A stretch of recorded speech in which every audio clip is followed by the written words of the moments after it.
Shalom, shalom frères et sœurs en Christ et bienvenue à la Rhapsodie du jeudi 6 janvier 2021. Rhapsodie écrite par le pasteur Christ Oyakilome et la lecture vous est offerte par les vérités de l'évangile. Le thème d'aujourd'hui est Christ est la réponse finale et le verset de 2 Corinthiens 1 verset 20. La version NLT qui dit car toutes les promesses de Dieu ont été accomplies en Christ, avec un oui retentissant.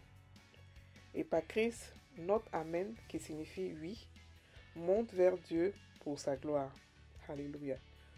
Le pasteur Christ dit, si un chrétien a une idée ou une perception erronée de Dieu, il ou elle va croire des choses erronées, aura des pensées erronées et dira des choses erronées. Inévitablement, son mode de vie sera erroné. Considérez un instant les chrétiens qui ne comprennent pas qu'il y a une grande différence entre l'Ancien Testament et le Nouveau Testament. Et par conséquent, ils demandent toujours à Dieu de réaliser ses promesses. Pour de telles personnes, elles auront de fausses attentes, car de telles attentes sont fondées sur une mauvaise compréhension des Écritures. S'accrocher aux promesses de Dieu ou s'attendre à ce qu'il accomplisse ses promesses est un vain effort. C'est une erreur. Car toutes les promesses de Dieu ont été accomplies en Christ. C'est ce que nous lisons dans notre verset d'ouverture. Christ est la réponse finale. Christ veut dire que toutes les promesses sont accomplies. En Christ, nous avons toutes choses.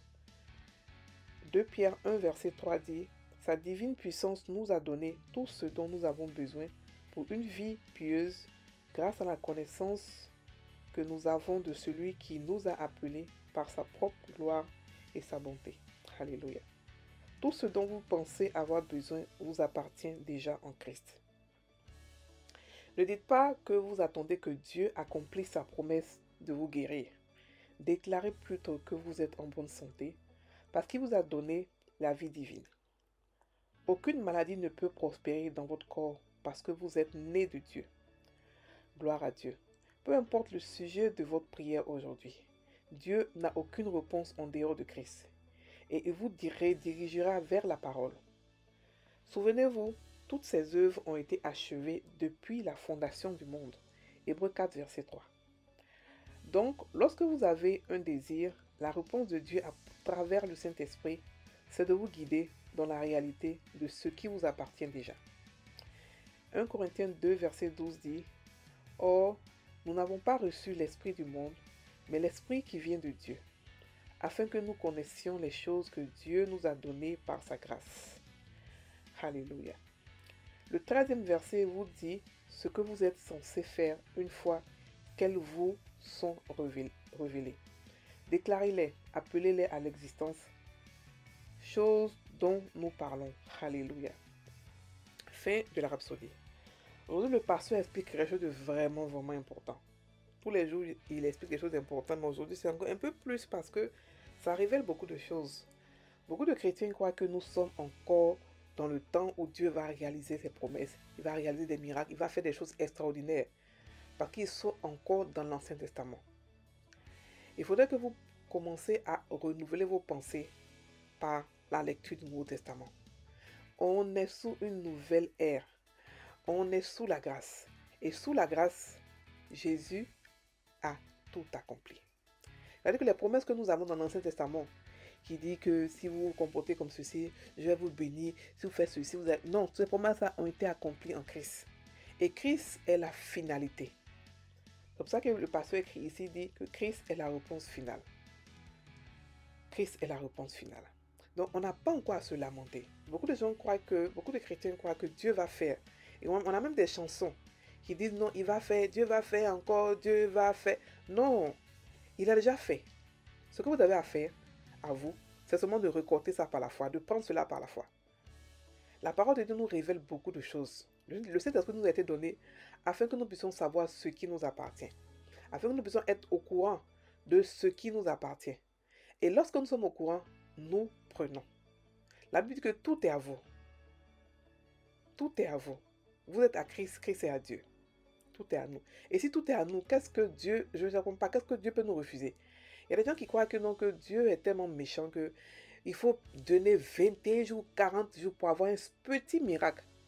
Parce que je ne sais pas quel genre de Dieu il est. Un père qui aime faire souffrir ses enfants avant de leur donner quoi que ce soit. Non, Dieu n'est pas comme ça. Quand vous connaissez le Saint-Esprit, quand vous avez une relation avec Dieu, vous comprenez que c'est un Dieu d'amour et qu'il nous donne tout ce qu'on veut. Ça ne lui coûte rien de nous donner des voitures, des maisons, des choses qu'on veut. Ça ne lui coûte rien. Il nous a déjà tout donné. Tout est déjà à nous. Tout ce qu'on a à faire, c'est de prendre, c'est de ramasser. Alléluia. Donc le pasteur dit que si vous avez une idée erronée de Dieu, vous n'aurez pas de victoire. Vous serez en train de supplier encore à Dieu ce qui vous appartient déjà. C'est comme un enfant de peut-être 12 ans, 15 ans, qui supplie son père parce qu'il veut avoir une voiture, mais il veut manger, il veut manger, alors qu'il peut aller dans la cuisine et faire son petit déjeuner et manger. Bon, un enfant de 19 ans comme ça, un jeune de 19 ans, qui pleure, qui demande à son père, Seigneur, père, pardon, aide-moi à porter mes chaussettes, ou aide-moi à attacher mes lacets. Il vous a déjà donné la liberté pour ça.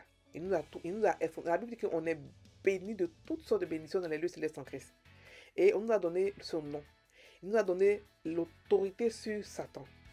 On a tout reçu. Il n'y a aucun miracle que Dieu encore peut faire là-bas. Il a tout fait. Tout ce qu'on a fait, c'est de pouvoir prendre ça par la foi.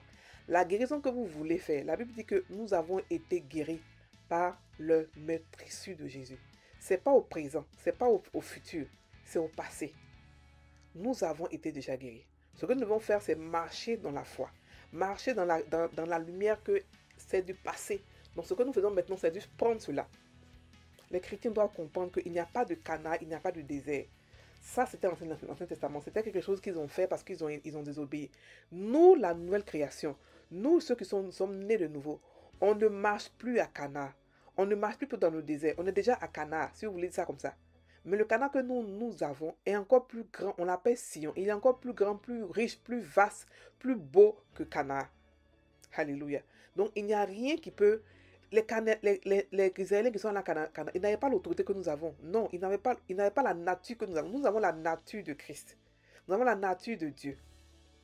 Donc, nous, on n'a pas à pleurer pour des choses qui sont déjà à nous. On n'a pas à croire que Dieu va faire. La foi, c'est maintenant, c'est pas demain. Demain, c'est l'espoir. Lorsque vous croyez que Dieu va faire, c'est pas grave, il va faire. Non, il a déjà fait.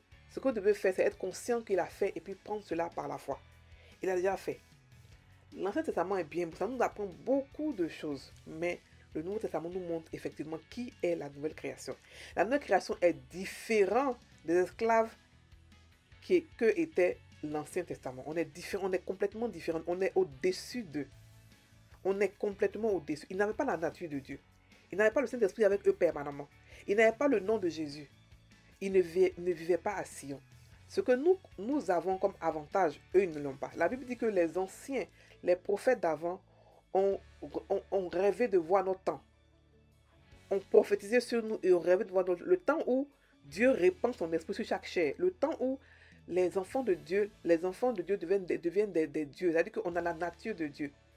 Le temps où on a l'autorité, on nous a tout donné. Alléluia. Il n'y a rien qui manque. Rien ne manque. Mais nous devons être conscients de cela. Donc, frères et sœurs, si vous avez une pensée bizarre de Dieu, comme quoi Dieu va faire, il a pitié de vous. Non, Dieu n'a pas pitié de vous. Il a déjà eu pitié de vous avant. Il a déjà fait tout ce qu'il devait faire pour pouvoir vous donner une vie de piété, une vie de victoire. Donc, possédez votre victoire. N'ayez pas peur. Rien n'est devant vous. Rien ne peut vous effrayer. L'esprit qui est en vous est plus grand que l'esprit qui est dans ce monde. Alléluia. Nous allons maintenant prendre la confession. Avec ma bouche, je façonne ma vie et mon avenir.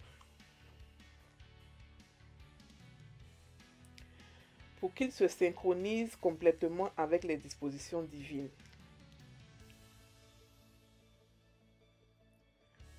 Et le dessein de Dieu pour moi.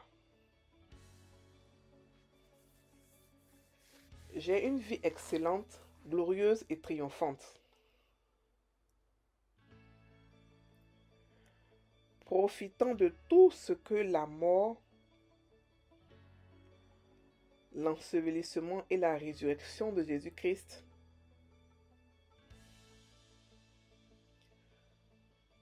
ont mis à ma disposition. Gloire à Dieu. Frères et sœurs en Christ, passez une très bonne journée. Soyez bénis.